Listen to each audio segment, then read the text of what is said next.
రాష్ట్రంలో శాంతి భద్రతలు పూర్తిగా దెబ్బతిన్నాయన్నారు. ప్రభుత్వం మహిళలకు ప్రత్యేక చట్టాలు చేస్తామని చెబుతున్నా మహిళలపై ఇలాంటి అఘాయిత్యాలు జరుగుతున్నాయని ఆరోపించారు. మహిళలకు పెద్దపీట వేస్తూనే మహిళా రక్షణలో విఫలమయ్యారన్నారు. ఈ కార్యక్రమంలో పట్టణ అధ్యక్షులు councillor Ankur Naresh, deputy floor leader Majid, కౌన్సిలర్లు కొండ పద్మ చంద్రశేఖర్, పూదర సునీత ప్రభాకర్, జోగులు శ్రీలత సదానందం, శ్రీరాములు సుజాత మల్లేష్, మహిళా కాంగ్రెస్ అధ్యక్షురాలు వెంట రజిత, హేమలత తదితరులు పాల్గొన్నారు.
ఇనిషియల్ మోనో పార్టీ అని సరే దేవరాడు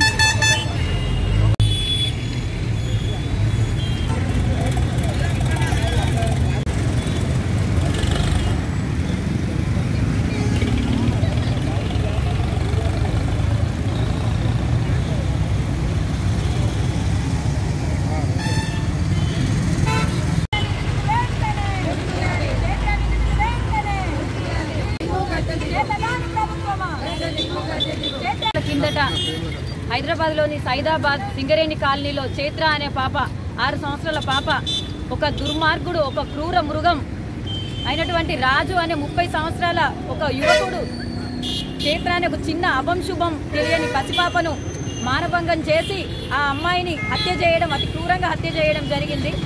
దీని విషయంలో మేము కాంగ్రెస్ పార్టీ తరఫున పెద్ద ప్రేమ్సాగర్ రావు గారి, సురేఖమ్మ గారి ఆదేశాల మేరకు ఈరోజు క్యాండిల్ ర్యాలీ ఏర్పాటు చేసుకొని ఆ పాప ఆత్మశాంతి చేకూరాలని క్యాండిల్ ర్యాలీ చేయడం జరిగింది.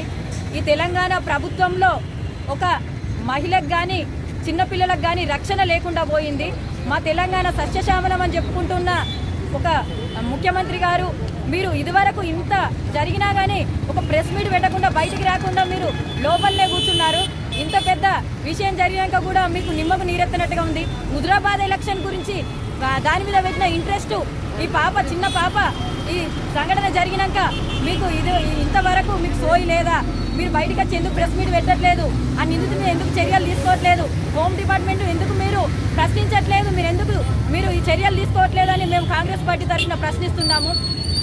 ఈ సంఘటన జరిగినాక పోలీస్ డిపార్ట్మెంట్కు ఆ తల్లిదండ్రి చెప్పినా కానీ, ఆ ఇంట్లో ఉందే పాప అని చెప్పినా కానీ లెక్క చేయకుండా, ఆ తల్లిదండ్రి మాటలు వినకుండా లేట్ చేయడం జరిగింది.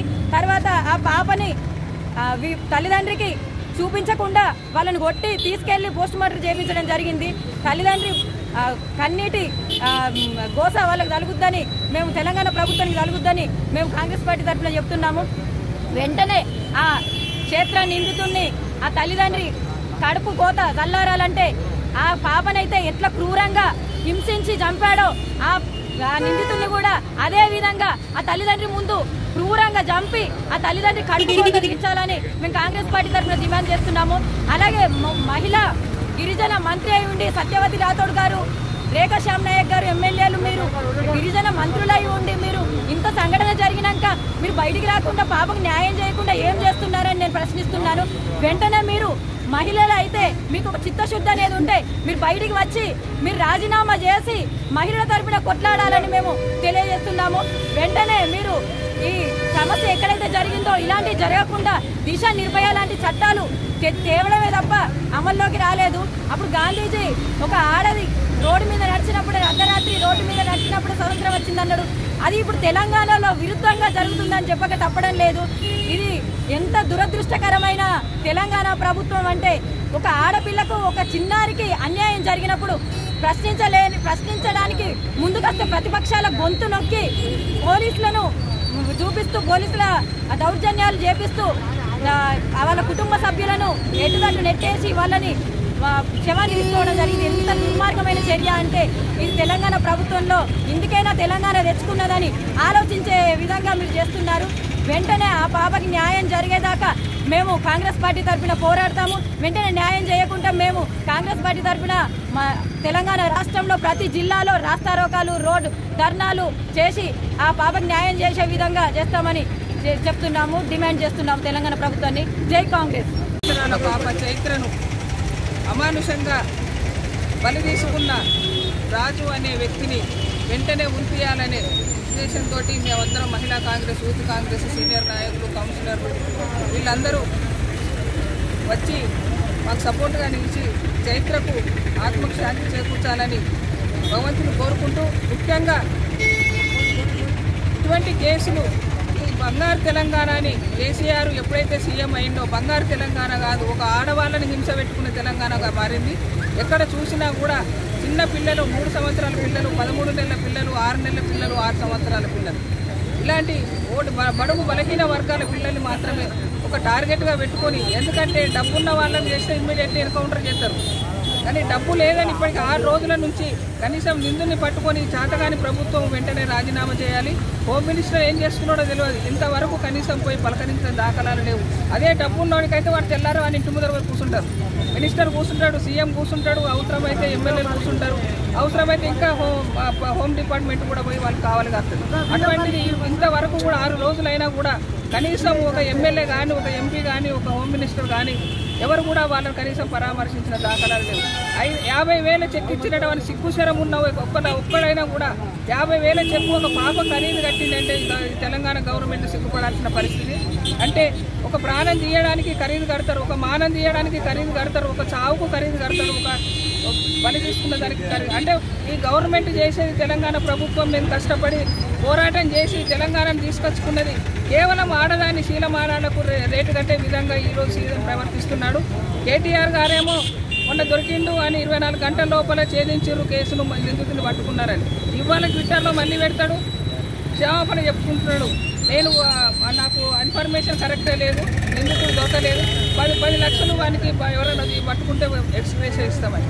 అది ఎంతవరకు కరెక్టు? సిగ్గుపడాలి కేటీఆర్. నీ ఇంట్లో అయితే ఇట్లా చేస్తావా నువ్వు? తప్పుడు సమాచారం ఇచ్చిన వాడిని కనీసం అడ్రస్ లేదు, కనీసం వాడిని సస్పెండ్ చేసిన దాఖలాలు లేవు. ఇష్టం వచ్చినట్టు మీరు ఇష్టం వచ్చినట్టు నోరు ఉంది కదా అని మనం ఇష్టం వచ్చినట్టు ప్రజలను మభ్యపెట్టి వాళ్ళని ఒక అమాయకులను చేసి ఏది చెప్తే అది నమ్ముతారని వాళ్ళని పిచ్చోళ్ళని చేస్తున్నారు. ఈరోజు జరిగింది కేవలం ఒక దళితుడికి, ఒక లంబాడి అమ్మాయికే కావచ్చు. వాళ్ళు తెల్లారు లేచి కూలి పని చేసుకొని నడవదు. వాళ్ళు కూలి పని చేసుకుంటే వాళ్ళ పిల్లలకు రక్షణ లేదు. అదే ఉన్నవానికైతే ఇప్పుడు దశ కేసు లోపల 24 గంటల లోపల నిందితులను పట్టుకున్నారు, 2 రోజుల లోపల ఎన్కౌంటర్ చేశారు. ఈ రోజు ఎందుకు పట్టుకోలేదు అంటే వాడు చేతగాని వాడా, లేకపోతే హోమ్ మినిస్టర్ చేతగాని వాడా? చేతగాని వాడైనప్పుడు ఈయన కొడుకులందరూ రాజీనామా చేయాలి. ఎందుకోసం ఉంటున్నారు? ప్రజలు వేసిన ఓట్లతోటి, చిన్న కులాల వాళ్ళు వేసిన ఓట్లతోటి వాళ్ళకు డబ్బులు ఇచ్చి మభ్యపెట్టి ఓట్లు వేసుకొని ఇవాళ గద్దెలనెక్కి కూర్చొని కనీసం వాళ్ళని చూసే దిక్కు లేదు. మళ్ళీ ఎలక్షన్లప్పుడు మళ్ళీ ఎట్లా పోతారు ముఖాలు పెట్టుకొని? అయినా మీకు తెలంగాణలో ఉన్న ఎమ్మెల్యేలకు, ఎంపీలకు సిగ్గులు శరాలు లేవు, వాళ్ళకు మానవత్వం లేదు. కనీసం ఒక ఆడవాళ్ళకి అన్యాయం జరిగితే చూసే దాఖలాలు లేవు. అటువంటి వాళ్ళు ఉన్నా ఒకటే, వాళ్ళు రాజీనామా చేసినా ఒకటే. కానీ రాజీనామాలు చేయాలి, వాళ్ళకి కావాల్సినది పదవులు కావాలి, ప్రాణాలు అవసరం లేదు. వారు ఇప్పటికి 6 రోజుల నుంచి ఒక నిందితుని పట్టుకోలేని చేతగాని గవర్నమెంట్ అది.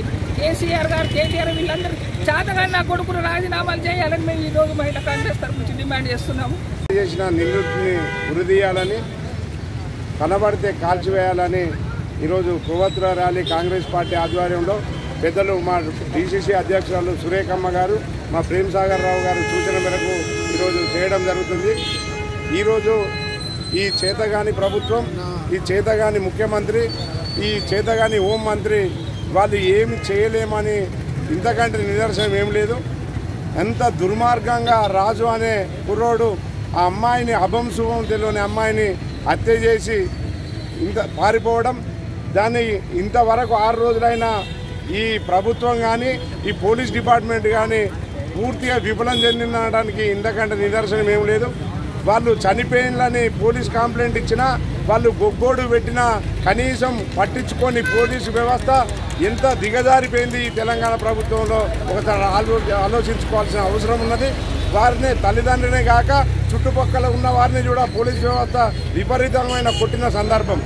ఇట్లా చూసుకుంటే ఏదైతే చైత్ర ఉందో ఆమె శవాన్ని బయటికి తీసుకొచ్చి పోస్ట్ మార్టం వద్దన్నా కానీ పోస్ట్ మార్టం తీసుకుపోయిన శవాన్ని కూడా అప్పచెప్పని సందర్భం. ఇంత దుర్మార్గమైన సందర్భం. అదే కేసీఆర్ గారు తన ఇంట్లో ఒక కుక్క పిల్ల చనిపోతే ఆ కుక్క పిల్ల చనిపోయిందని ఒక వెటర్నరీ డాక్టర్ను సస్పెండ్ చేసిన సందర్భం. అంటే ఒక కుక్కకు ఇచ్చిన విలువ ఒక మనిషికి ఇస్తలేవంటే నీ దుర్మార్గమైన ఆలోచనకు, నీ దుర్మార్గమైన పాలనకు చెమరగీతం పట్టడానికి తెలంగాణ ప్రజలు సిద్ధంగా ఉన్నారు. నీ చేతగాని తనానికి నిదర్శనం రాష్ట్రంలో ఉన్న ఎమ్మెల్యేలు అందరూ టీఆర్ఎస్ పార్టీ నాయకులు మీరు సిగ్గుపడాల్సిన పరిస్థితి ఉంది. కనీసం ఉన్న మినిస్టర్లు అనుకోండి, ఏదైతే ఎస్టీ మినిస్టర్లు అనుకోండి, ఎస్టీ ఎమ్మెల్యేలు కానీ మీరు చేతగాని దద్దమ్మలుగా మీరు మిగిలిపోతారు, చరిత్రహీనులుగా మిగిలిపోతారు. మీరు చేతగాని